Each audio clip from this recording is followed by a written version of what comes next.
बारह दिना के बरहियात पूजाही न पनेन हो।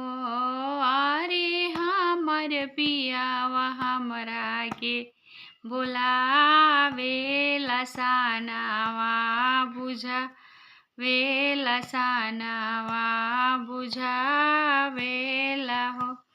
मचिया बैठले तू सासु सरबे गुनावे आगरी हो। ये सासु तनिए साधारणा होरी लवा सया के मनावरा कवि सया के मनावरा कवि हो।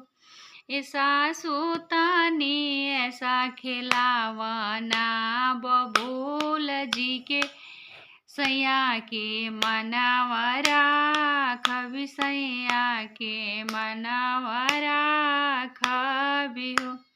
ऐसे ऐसे सोहर खिलौना झूमर आप सबको सुनना है तो प्लीज़ हमारे चैनल को सब्सक्राइब करें और वीडियो को लाइक करें, वीडियो को शेयर करें। और वीडियो देखने के लिए बहुत बहुत धन्यवाद। नमस्कार।